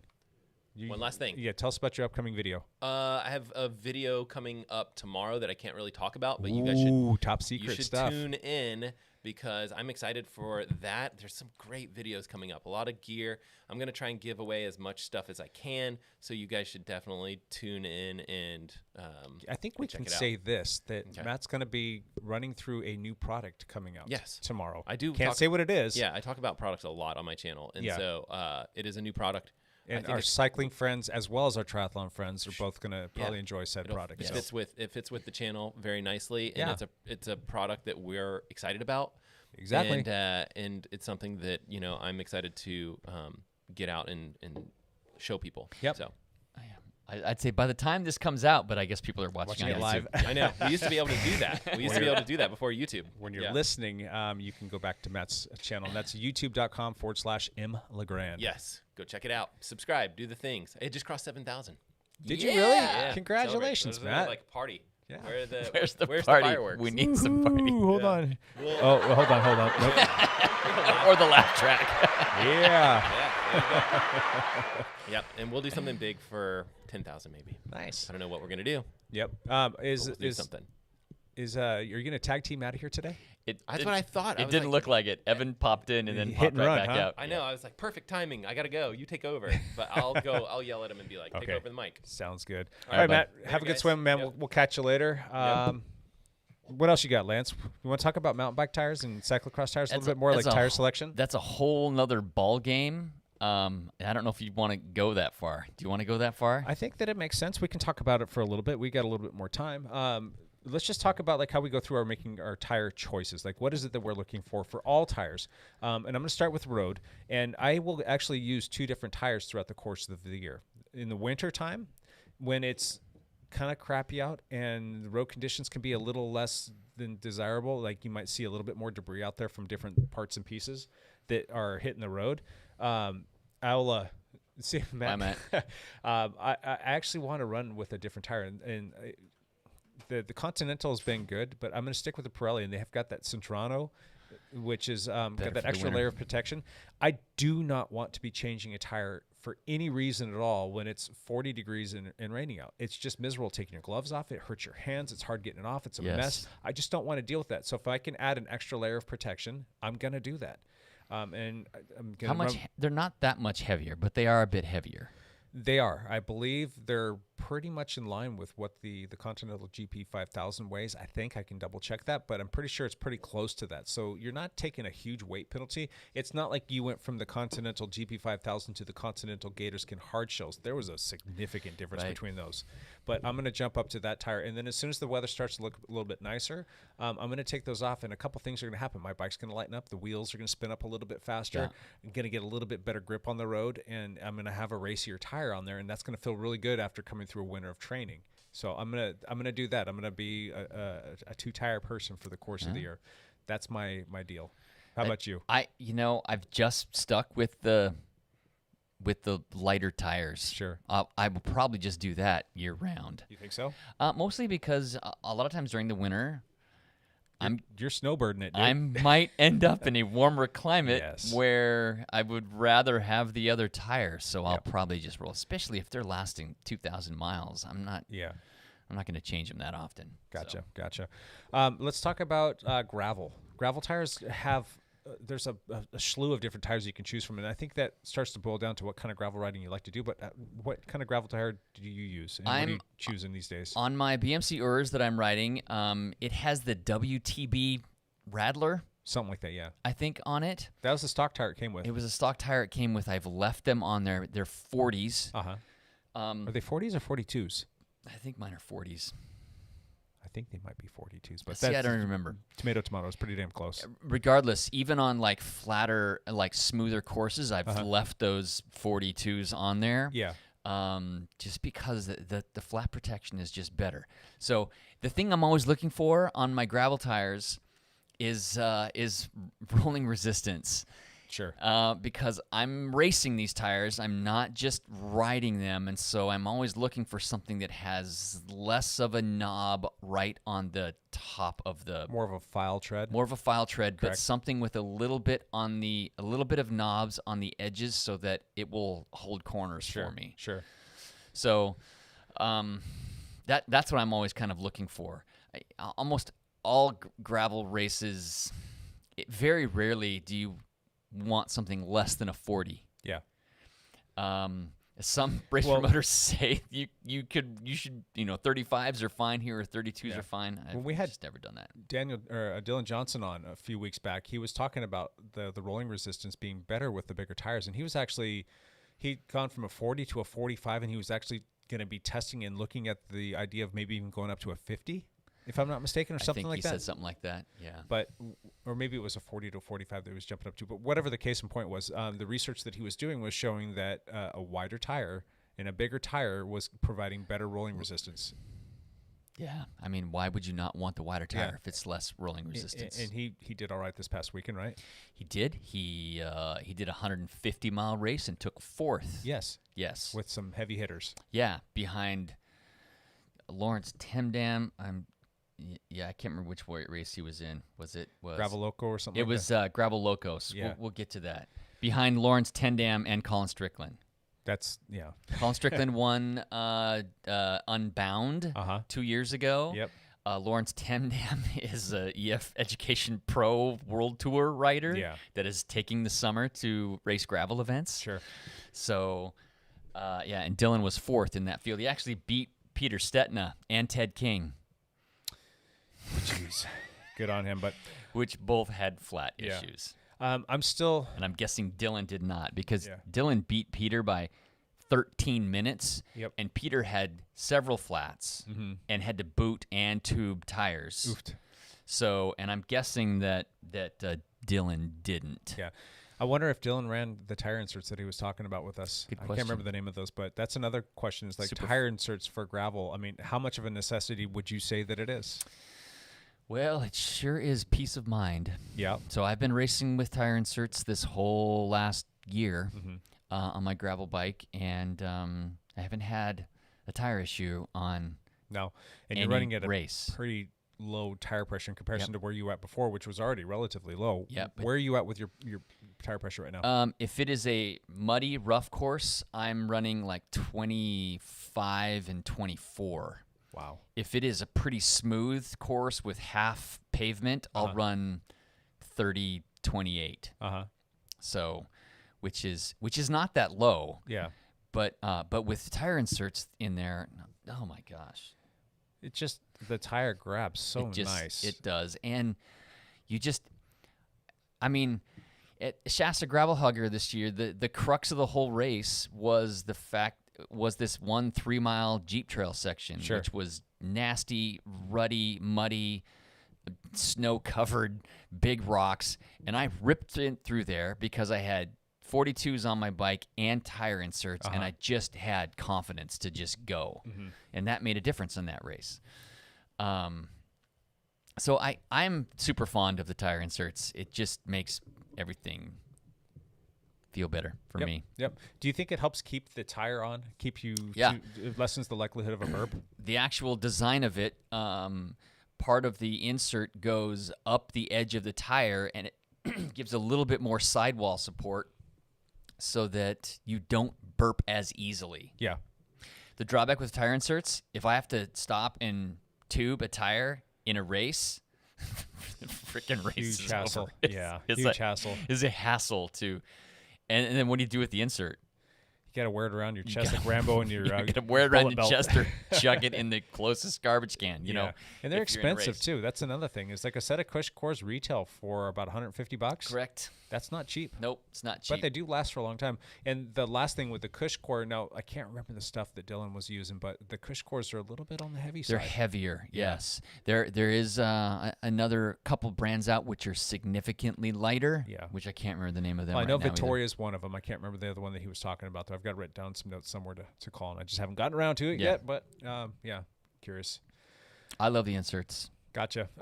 I will always have them on my gravel and mountain bikes. So when these WTP tires wear out, what are you going to roll next? I've had really good luck with the Schwalbe ones and with the what's the other one? Dolly MXOs, Yes. the Maxxis Ramblers. Yeah, and the Maxxis Ramblers. Yep. Those have been great great tires for gravel, and they've improved them in the last couple years as well. But oh my gosh, there's so many tires out there. They really are course dependent. Tires are a lot more course dependent in gravel races. I had those WTBs that you have on there. Were the Rattlers? Is that what they're called? I think so. I think that's what they're called. I had those on there, and I actually quite liked those for a while. They worked really, really well until they didn't. I got a couple tire slits in them, and just they failed on me. So I tossed those. I'm like, I'm going to try something new. And I ran with the next one was the Continental Terra Speed. I adored those tires, like those. and they lasted way longer than I anticipated. I can remember thinking, like, all right, I'm going to have to change these at the end of the summer because they're just a full, like, file tread kind of deal. And I was thinking as soon as, the leaves started to fall and it started to get wet and muddy and whatnot, that they were just going to start breaking loose. They just didn't. Yeah. And the only reason why I changed them out is because they were, like, done. Like, there was literally nothing left on them. And so I switched over to the Pirelli gravel tire, the Cinturonos. I like them and I don't like them. For the hard pack stuff and for riding when you're on the road, I do not like them at all. They don't corner very well They on do the not road. corner well on the road at all. Yeah. But on the single track stuff or like a little bit chunkier gravel or a little bit more technical sections, they do really well. And they have really good rolling resistance. So you kind of have to be course dependent on whether or not you're going to use those. If it's the right course, I think they're going to do fantastic. If you're going to be on a course that's going to have some really hard packed gravel or some roads that you're going to have to ride on, I would not suggest those tires. Yeah. That's just my 2 cents. Yeah, I've been really happy with the Schwalbe ones and the Maxxis Ramblers. Gotcha. Those are good. And let's touch on mountain bikes real quick, and then we'll jump into the other stuff and wrap this thing up. How are you going about choosing your mountain bike tires these days? I choose a 2.2 kind of cross-country specific tire because that's the kind of racing and riding I'm doing. I don't.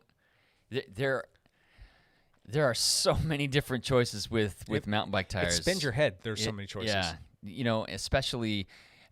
Downhill tires and trail tires are very different than cross-country tires. Yeah. I want a tire that will spin up quickly and that has good rolling resistance, but can still grip in soft corners. Yeah. And so, Pirelli came out with a couple different ones that I have loved, and I've been racing those this whole season. That's what I've been racing. Is that Scorpion? Is that what they are? I think Scorpion. There's like an M and there's an H, and one has a little bit bigger. S and and the M would be like a medium pack. A hard pack would be the H, and the S would be the soft. So they've got different tire choices, and that's the tough part. Is like with mountain biking, it's like it's really dependent upon what you're doing. So you almost have to have a tire based on what kind of riding you're going to be doing. Now, if you live in an area and you ride the same stuff pretty consistently and you don't really venture outside of that zone, then that makes life easy. But for somebody like you, you're all over the place. You could be in Moab one weekend, or you could be up in like some Pacific Northwest, like sloppy, single track trail the next weekend. And then Washington, Oregon, trail conditions are very different than Central Oregon or or Utah. Yeah. Yeah. So how do you pick a tire? Because you're not the type of person that's going to put a tire on for every single kind of ride that you're going to be doing. You're not going to have multiple tire or wheel sets that you're going to be changing up I based have on. not done that. So no. do you just kind of find something that's like kind of in the middle and does everything okay, and not necessarily one thing that does what you're doing that day exceptionally well? No. I pick a tire that I think is going to be the fastest race tire for me. Just all around? All around. But And you're going to be doing a race like you'll do the Coast Hills Classic is going to be wildly different than the Sister Stampede. that you're gonna correct. do. Sister So- Stampede will have soft, blown out corners, and Coast Hills Classic will be muddy, nasty stuff. Yeah. I don't know. I'm going to be on the wrong tire for one of those races. Gotcha. So a little tip there too is if you've got some friends that have been riding for a long time, or there's people that ride where you live all the time and they've got some really fast times, don't be afraid to say, hey, what tire are you riding? Yeah. You know, or if you've got friends that are like ex-motocrossers that are now doing a lot of mountain biking stuff, that's where I get a lot of my knowledge from, is from talking to people that we know on our team that Yeah. are like the motocross guys that really know like touch and feel, and they'll start to explain the little nuances to you that maybe you didn't think about or maybe you haven't tried yet, and they'll explain to you how that tire is going to perform and where it bites and where it gives. That actually has been very helpful for me. One of the things I learned from motocross racers is my front tire, I have a little bit bigger side knob than my rear tire. I actually don't run the same tires front and rear. Yeah.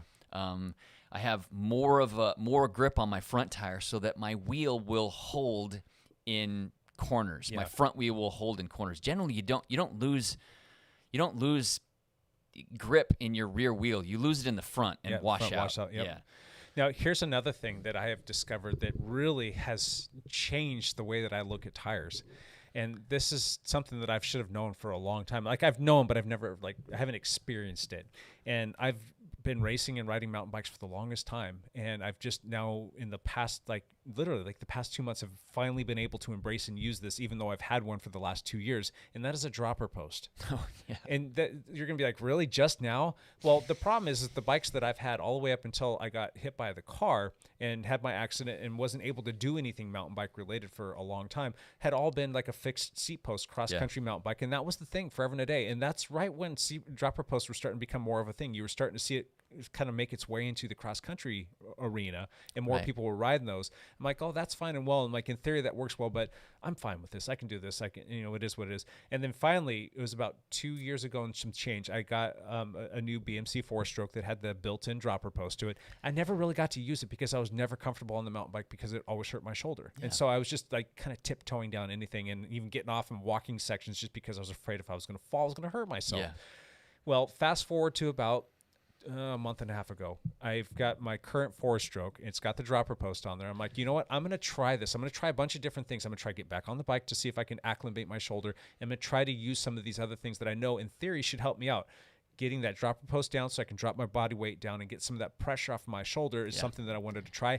Did it, and oh my gosh, did that make the biggest difference in the world. It was fantastic. And the way that I was using the tires, I'm like, I can feel the tires working now. I can feel the way that they're biting into the dirt and how they're turning, and I can kind of feel that little point that we were talking about of where they're gonna want to give or wash or start to break loose, and it made all the difference in the world. And so I can really appreciate a tire now much more because of the dropper post when I'm on a mountain bike. True. So sorry, that was a long story to tell you that dropper posts are cool. Well, the other thing with dropper posts, you don't need a dropper post to do these races or ride these trails. No, yeah. But you will be faster with the faster. dropper post It when helps, you learn how to use it. It helps with your confidence too. Like we were doing our little team ride, and I was riding behind one of the ladies on the team, and she was like, I could see that it was all about her center of gravity being just way too high. Way too high. But you can get your hips back, and you can kind of get over the seat post and get your come down, and the seat post or the seat's really going to be up in your stomach, and that's not like happy times for a lot of people. It's like kind of a comfortable, uncomfortable thing.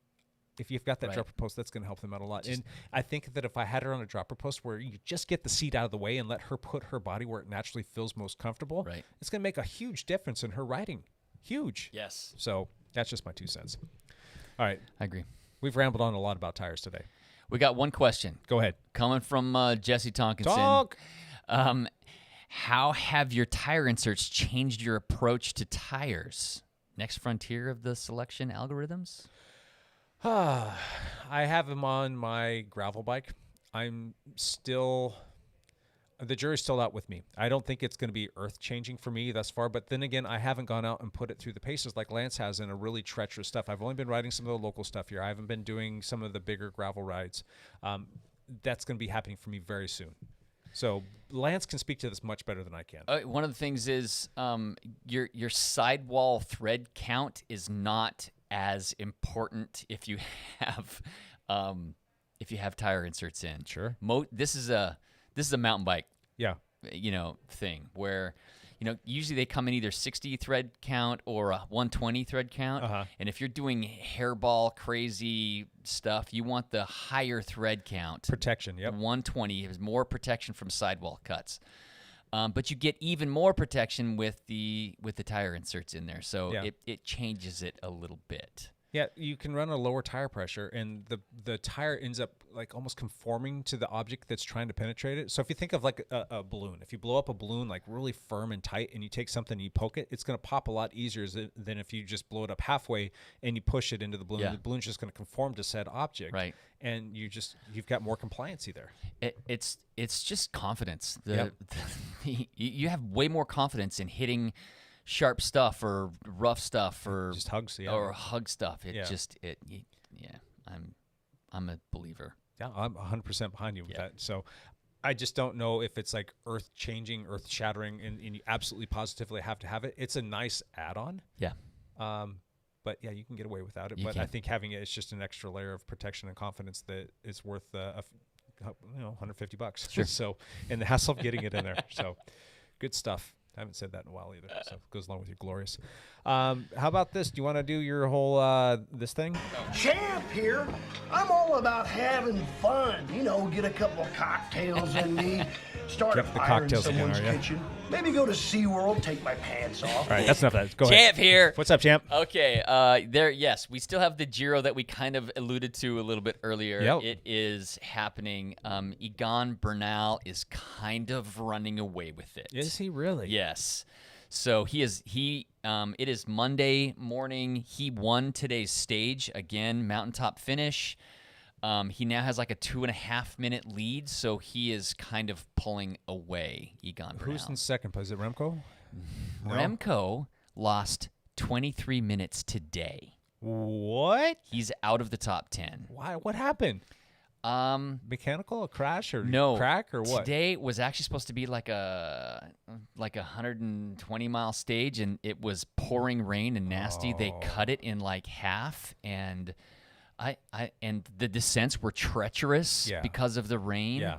And I don't know, Bernal just kind of ran away with it.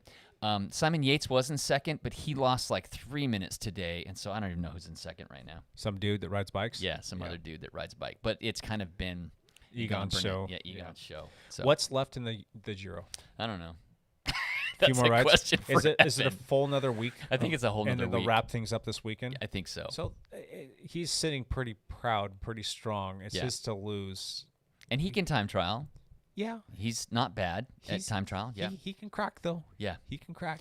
But his back, if it's better than where he was the Yeah. Tour de France last year, I mean, he's riding great. Yeah. So, good on him. Is he going to be going to the Tour and working in a support role, or are they going to put him out there to be their main guy? That remains to be seen. Stay tuned. Ineos Grandos has lots of hitters, so should be interesting. Gotcha.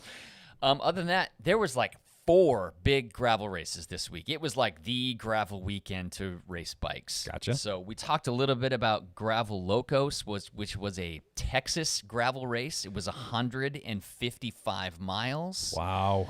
The cool thing about the Gravel Locos, based in Hico, Texas, some tiny little town, it was free.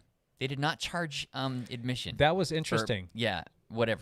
They made it free, but it was it's a fundraiser for, even though they had fully supported aid stations and and timing and all that stuff. They asked for donations, and all the donations went to the local fire department, I believe, the That's Hico fantastic. Fire Department, Yeah. something like that. So Generally, when they when people do stuff like that, I feel like they end up making more money than they would have had they had just Pretty a cool. race entry fee. Everybody's So gonna it's for a good cause. everybody's they're gonna give chip in. something. Yeah. Yeah. I think it ended up being. Am I confusing that with the rule of three? Anyway, the Gravel Locos race. There were 2 races, and there were all these hitters that went to. There were several that went to one, several that went to another, and I'm confusing them all. But the Gravel Locos race in Texas, it ended up being won by Lawrence Tendam, who is an Education First racer. Yep. And he's doing kind of some gravel races this year. Yeah, these are all tune-up races. Like, these aren't generally people's A races. These are tune-up races Correct. for Unbound that's coming up in, what, a week and a half or 2 weeks? Or Yep. something like that? Yeah. 2 weeks is Unbound. And second place was Colin Strickland, Yep. which he won Unbound 2 years ago. And for those that are scratching their heads saying, what's Unbound? That used to be known as Dirty Kansas. Yep. Dylan Johnson, we had him on the show. He was 4th, which is fantastic. I just talked about Peter Stetina. Yep. He dealt with some flats. This is, I think, the only gravel race he has not won that he has entered this year. Wow. Samuel Boardman was there. Ted King ended up 7th. Hold on. Time out. Ted King got 7th place. What happened to Ted King a couple weeks ago? 3 weeks ago, he crashed and shattered his Detonated his collarbone? broke it in 3 pieces. Yeah. And he's out doing a 150-mile race 3 weeks later. He had surgery the next day. Oh, my gosh. So bolted him back together, and I don't understand I can't wrap my head around that. But I mean, he was riding within 3 days. yeah, I can't wrap my head around that. That's just nuts. I don't understand it either. I don't know how he did it. It's some people's pain tolerance is just different, or his body just. I don't know. But Ted King raced 3 weeks after a shattered collarbone and still took 7th. That is incredible. The weirdest thing, Tyler Pierce, the vegan cyclist, ended up 10th. Good for him. I mean, he's a roadie. Not just that, he's like a amateur. There's that, but which is awesome. He's like a YouTube guy that bikes really well, and he showed up and he just re-raced out of his head. But I think since his channel's taken off, I think that he's realized what his true potential is, and he's really changed gears in terms of, like, he's got a company, he's got a business, right? Yeah. And then he's kind of like taking his hands off of that and really dive right into this whole YouTube thing, and he's growing that channel. And I think that that's forced him to really focus on his cycling, and he's discovering that he's a hell of a lot better of a cyclist than he ever probably was. So he's getting all the right input, he's getting all the right coaching, he's getting all the right advice, and it's just coming together extremely well for him. Amazing. It's fantastic. On the women's side, it was won by Emmeline Newsome. She won by almost 25 minutes. To second place? Yeah, but the story was second place. Allison Tetrick and Jessica Sierra rode the last 50 miles together in a truce and tied. Seriously? Yes. In a truce? Yeah, they basically, Newsome was up the road. Yeah. They weren't going to win, and they're like, hey, why don't we just ride this together and just finish this together? Yeah. Because we're not going to win. Yeah. I don't know exactly what the conversation was, but they rode across the finish line arm in arm and made sure that they knew everybody that they tied. One of them had issues and the other one stopped and waited. They went to the aid stations and fueled up together and didn't attack each other in aid stations. That's fantastic. And they just they rode it in together, which I thought was pretty stinking How awesome. big was their field, just out of curiosity? Because they still had to keep the people behind them off. So, I mean, it's not like they were just lollygagging in. I don't know how big the field was, but they were a half hour ahead of. Oh, really? 40 minutes ahead of second. So they had place. plenty of cushion. Yeah. Yeah. Right on. So the other big race was called the Rule of Three. It was in Bentonville, Arkansas.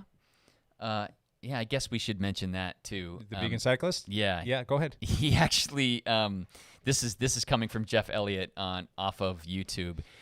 He's also coming back from an injury. He did this huge 750-mile gravel ride across Death Valley. One of his Impossible Route YouTube series. Yeah. And on the last day, he was showing off and skidding into the parking lot, and his tire slipped out. He fell and broke his femur. Whoops. So he just kind of cracked the top of the femur, and so he was off the bike for like 4 solid weeks. Yeah.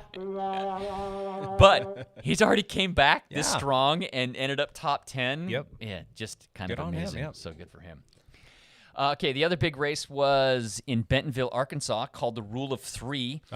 3 being tarmac, gravel, and single track. So this was a 100-mile race, and there were a bunch of people that showed up to this. Payson McKelvin was there. Ian Boswell, also World Tour pro. Yep. He showed up at this race. I don't know who ended up. Actually, Ian ended up winning. Pardon me. Payson McKelvin ended up winning, beating Ian Boswell by a pretty solid margin. But Ian, this is also another cool story in It gravel. is. Go ahead. Tell it. So these guys get out. This race started with like, that was the other one. The Bentonville, Arkansas race. It was, again, a mud fest. Kind of, it rained the whole time. But Payson was able to stay. They got through a first like 50-mile sections. At mile 50, they hit a road section, and Ian Boswell just drilled it. For like a solid hour and a half, drilled it, and only Payson and one other guy, Kevin Gherkins, who I'm not sure who that is, was able to stay with him. So, But they all worked together. It wasn't just Ian sitting on the front pulling them okay, for... so for the first 30 minutes, they were all working together. And towards the end of this section, Payson was taking his pulls, and Ian said, "Payson, this is your race to win. Get on my wheel." Seriously. Yes. There was near the end of the race, this was a 100-mile race, there was a 10-mile single track section and then 10 miles of road before the finish. And Ian Boswell, not a lot of off-road experience. And Payson McKelvin, it's like ex-pro mountain bike guy? Yeah, and and like world-class. World-class former U.S. champ in mountain bike mountain bike marathon. So, yeah, he knows his way around. Yes. Single track, yeah. So Ian's, Boswell says, "Payson, this is your race to win. Get on my wheel. Like, quit taking pulls. Let me do the work here. Once we hit the single track, you can go." So that's what Payson did. I mean, that's pretty stinking cool. So That is awesome. I don't know how long he won by, but I had a hard time finding results for this race because it was also kind of... You and I were talking about this yesterday while we were on our ride. We were talking about these rides and races and whatnot. And something came up when we were talking about these. Who sanctions all of these gravel races? It's a great question. It's not USA Cycling because No. they don't have a gravel thing. So they're all kind of doing their own thing. And that then begged the question of like, well, if they're not sanctioned, how do they know that they're clean? How do they know that people aren't doing stuff? Or That's a good question. I don't know. I don't want to question it because I think that there's just something pure and fun about gravel right now, and it's exciting. It is. But in the same breath, it's like, oh, I sure hope that we're not seeing a bunch of people out there doing less than. I don't want to believe same that's the things. case. Yeah. However, so Giant Factory off-road team were all out there. Carl Decker, Joshua Berry, Tristan Ull. I think Joshua Berry and Tristan Ull took 4th and 5th in this race. They did well. I don't know where Carl Decker ended up, but I mean, with World Tour pros ended up, rolling, and it ended up being a good thing. This is interesting. Hold on a second. I got something to bring up with you. Am I allowed to come in? Yes, you are. Yes. Okay. Come on here, sit down. We got Evan Price. He's got his intern with him. He was just showing her around the shop, and She's going to tell her instructors that she got forced onto a podcast here. We are live on YouTube, just so you know. Nicole, this is the Dial podcast, just in case you were wondering. If you scoot over a little bit that way, if you there you go. You can say hi. Yeah. There you go. So in this gravel race, guess who showed up and raced the team event? Who? Lance Armstrong. Seriously? Yes. Wait, really? Yes. So was he allowed? Well, it's not USA sanctioned. I'm completely jumping into this right now, but that's awesome. Yeah. Okay. So I have no idea actually how he did because I could not find results for this. Yeah. But I know Lance. One of the 100-mile race options was you could do it with a team where one person did 30 33 miles, the next person did 33 miles, and Armstrong did it with the team. I don't know who his other teammates were either, but I just know that Armstrong showed up and actually did the race. That's interesting. We were talking about the fact that the gravel racing really isn't sanctioned by anybody. So it's like it's kind of That's the Wild true, West yeah. out there. And it's like you don't know what Because people if it's not are. USAC, then he can race. Yeah. And there's that, and then it's just like, well, do we know that all these guys are clean? Not that we're questioning anybody at this juncture, but it's like who's overseeing this and who's making sure that, like, you know, everybody's kind of minding Who won their this last P's and weekend? Q's. Did Dylan win? Dylan was 4th at a different Gravel- race in gravel Texas. Yeah, that's what I'm thinking. Is It was Lawrence Tendam won. Yeah, really Education Tendam's Pro. doing gravel now. He's actually Where was Stetna? Was Stetna? Stetna there? was 5th. He had some. wow. He had some Mechanicals. flats. Yeah. Yeah, several flats. He had to actually boot and tube to finish the race Oh for my gosh. flats. Yeah. So Stetna was 4th. Yeah. Colin Strickland was 2nd. Strickland's a beast. But That all those guy's guys are amazing. going to be doing Unbound Gravel in Kansas in Just 2 under weeks. 2 weeks, yeah. And that was Dylan's A race, right? When he was talking about it. Yes. Yeah. Yeah, well, AAA race according to him. but Triple A. Yeah. The race. But yeah, that he ended up 4th was fantastic. That's On the other awesome. side, Pace McKelvin won, and Ian Boswell was 2nd. This was a different race in Different Arkansas? race Yeah. in Arkansas, in Yeah. Bentonville, Arkansas. Yeah. Boswell's going to be a threat. Is he going to Unbound too? He is. He'll be a threat at Unbound. Yes, he will. Absolutely, he will. 200-mile race. Yeah, Yeah. he was part of the SkyTrain for a good portion of his career. Yeah. So the gravel racing was off the hook. It was kind of exciting. Yeah. So We touched on the Giro. We didn't talk about it in too much Yeah. detail other than the fact that I just got caught up this morning fully. Egon's got a little bit of a lead. Anything that you want to lend us going into the last week of the Giro? Egon looks unbeatable. There's nobody even close to him right now. he's already up like 2.5 minutes and right now. And it's a firm 2.5. Like the moves he made were dominant moves. Like they were. It's when it mattered. He went on the Zokalon, dropped Yates. He in this last stage. Yates lost like 3 minutes or something just today. And in this last stage, Bernal just went off by himself halfway up the last climb, descended well, and then just stayed away. Did you see that Remco lost 23 minutes today? Yeah. He just Yeah. like So we'll say it's his. I have a friend of mine who said Remco was going to win. That's the only time I think I've been correct in a Grand Tour. And I said there's absolutely no chance this guy wins the Giro. So it's safe to say that it's his race to lose. What scenario, other than like a crash or something mechanical or whatnot, what scenario could you see him not winning the Giro at this point? Egon, Is there anybody sitting out losing. there that No, because, I mean, unless he just blows up in the time trial. think so? Absolutely blows up. But the guys that are close to him aren't going to out time trial him. Gotcha. Like there's no suit. Like it's not like Remco's a minute off. If Remco was a minute off of him right now, I'd say like Egon's in trouble. He's got to go for it. If there was one person that you could point your finger at and say that person would be the person, if anybody were Bardet. to Bardet, Bardet, if he gets away one day, think so? but Bernal will out time trial him. Gotcha. Yeah. So Bardet needs to like Floyd Landis break away. right. In like what year was that? 2003 or whatever. Like Floyd Landis get 20 minutes on the field. Yeah. Bardet's gonna have to do that. Yeah. Gotcha. Have to get Cool. way out there. Yeah. Fun times. All right. That's it. That's enough racing talk. And Champ out. thank you. We're on the champ. I'm shocked I caught this early right now. Oh no, we No. we already went through everything. We saved it for the last. saved Oh, it you for the did? I end. was about to say. I was like, did I just go back in time right there? I thought that we were. All right, but we jump into one last thing. Do you want to talk I one last thing? get to interview or introduce Nicole here and put the pressure on her with my one last thing. so who's Nicole? Hi, Nicole. Nicole is a student at the endurance She's like, lab now. what is going on here? She- Did you wake up this morning and think that you're going to be live on YouTube? No, definitely not. This goes into her clinical experience, by the way. Your professors, you can just mark this down as like a full day of treatment for you. So we get thousands of people that listen to this every week on our podcast, and it's pretty much in about 34 different countries now.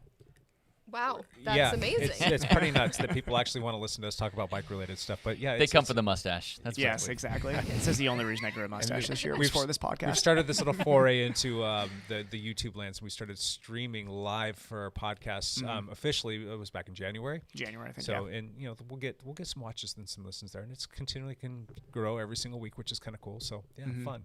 Yep. And Nicole will be here for 8 weeks, correct? Yes. Yes, 8 weeks. Where do you hail from? Are you from the Where you from? Vancouver area? No, New Bern, North Carolina. Oh, Newburgh, North Carolina. She has flown into the Pacific Northwest only a couple days ago. Wow. What hike did you go on today? I don't know how to pronounce ladder. Latourelle. Is that what you Falls. say? Thank you, Falls. Lance. Yeah. It's beautiful back there. It was very nice. What do you think about the Columbia Gorge? Oh, it's beautiful. Isn't I it? could have just sat there all day and It's pretty amazing. yes. You Yeah. timed it really well. Coming right now for the next 8 Yeah, weeks, this is the best you time of can't year. find another. Well, granted, the fall colors are pretty beautiful here too, but They in are. terms of like, But the rain and sun combo But the right now is waterfalls were great. pumping today, probably, yeah, because we've been raining all day. yeah, you'll see a little bit of weather, and it won't be like crazy hot. But June and July here is spectacular. Oh, Well played, perfect. well played. Cool. All right, one last thing, Evan. You want to do one last thing real quick? I'm really tired today because Josh tried to kill me yesterday. That's my Yeah. one last thing. We were supposed to do an off the bike, hey, this is Josh's Ironman pace because he's getting ready for Coeur d'Alene coming up. And we decided to race each other for an hour instead and shred each other's legs and be dead at the end. And Cassie got mad at me. So Oh Yeah. no. it was absolutely a blast and terrible all at the same time. We got rained on in Hillsboro, but Love it. Yeah, my wife mentioned that she saw you out riding on Saturday a couple times. yeah, You yeah. went I was blind out by at their little the group. lake. I was trying out the new position at Vancouver Lake. Yeah, I How like did- it. Do you like I that? like it. I'm now in this like, I got to do one more workout to see if I actually want to bring the aero pads in because it felt really comfortable, and Did now it? I'm like in this internal mental crisis if I need to actually adjust the position or not. Have you heard people say before, if it ain't broke, don't fix it? Yeah, I know this Yeah. is what I'm thinking. I got to do one more test at Vancouver Lake, and if it's not broke, then we're definitely not going to try and Gotcha. fix it. So I'm glad that worked out for you. Cool. Lance, you have one last thing? Sure. Shout out to my daughter, Kelty.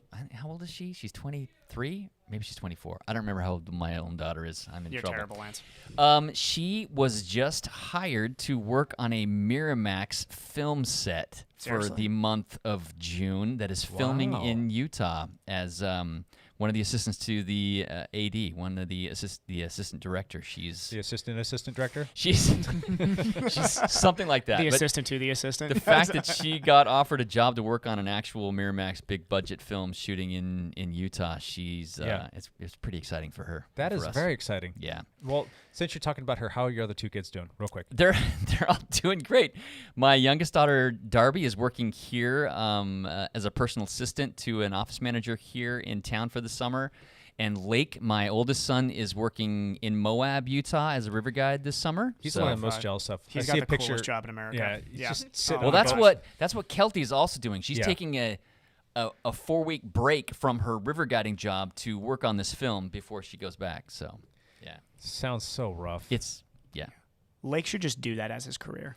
He could do it very well. There's I a- would trust that guy in a boat. Yeah, there's not a lot of future It's not Unless he starts his own company. unless you He'd have own to your start own his own company. company. There you go. Unless There you go. own your own the company. Columbia Gorge. He could. I can see. Are you going to be investing in one of these companies here pretty soon, Lance? I don't know. That industry is taking a pretty hard hit too, so I'm not sure. That's a good point. Yeah. Awesome. Find your own way, Lake. So, Nicole, we do this whole thing. Well, one last thing. You can talk about anything under the sun, whatever. I didn't even Just close a to little- prepare her for little, this, by the little, way. little talking point. Do you want to chime in or no? I just thank you for having me on your show. All I guess, right. even though I got thrown into it. It's fine. Do you ride bikes at all? Not just like at the gym or anything. Not We're gonna have to really. rent her a bike. Yeah. We'll have to Definitely figure have that to rent out. her a bike. Do you Yep. swim or run? I like to run. You and do? I like to swim, but not competitively. Gotcha. Okay. Swimming competitively is a terrible idea. Don't worry. It's a really bad idea to ever But I'm do. competitive, so I feel like There I you need go. to. How about Then we hiking? gotta get her on Are a you into bike. hiking? Oh, love it. Okay. If that's I- the plan. I'll You're in a have to good spot for that. Yeah. potentially connect her with my wife. They do all kinds of fun hikes, and they're doing a, Oh, a yeah. big training series right now for hiking and running. Getting ready to do Mount. I St. saw them Hel- out riding on Saturday. Now that I think about it, now that Yeah. you mention, I remember seeing them. Yeah, Yeah. and she did a big hike yesterday as well. Mm-hmm. I can't remember the name of it. Hamilton Mountain. Hamilton Mountain. Thank you very much. Hamilton. Yeah. Oh my gosh, the pictures were love spectacular. Hamilton. But they're getting Yeah. ready to go do Mount St. Helens, so they're doing a bunch of Very training cool. stuff. So if you're interested in going out with a bunch of women, that very well could be something fun for you. Cool. I Yeah. love it. That Cool. was a blast. Way more Jake, fun one than last Jake. thing. One last thing. I'm going to put this out there and say if I don't have that Garmin versus Wahoo video posted up by this coming Sunday, Let's get it done. you guys get to flog me somehow. Doesn't Matt have a similar video coming out soon? He did a video, the Garmin, or not the Garmin, the Wahoo Bolts After in a year. review. After a Exactly. year after a review. year. So here's the thing. I finally made the commitment to leave. What was it? Adobe Premiere. I just have had so many issues with it crashing and just being such a problem that I would work for an hour and I would lose everything and I'd have to start all over. It was Yeah. just ridiculous. And then to go on the other side of it, like you're having to save every couple minutes just so you have that. And every time you save, you work for 3 minutes and you have to spend 10 minutes saving and rendering and doing all these things. It was just such a hassle that it's caused me to like not even want to sit down and do this anymore. So I've made the switch over to Final Cut Pro. It's an Apple product, and they just don't have these issues. And I've been going through like these like informational, tutorial, educational, like learning processes over the past couple of weeks, and I'm there. I'm ready. So I'm gonna get this hung up on the edit a little bit. Yeah. So. This is all over my head. Yeah. Anyhow, long story short, if I don't have that video out, then you guys get to come up with some sort of means of punishment, or I'll have to maybe I'll buy the next flat of LaCroix for the On podcast. Thursday at the flogging, you have to take the entire pull across China ditch. There you go. How about that? Oh, I've there done you it go. before. I'll Yeah. do it again. So, and that would be the other one last thing is come on out, check out the flogging ride. It will be happening rain or shine.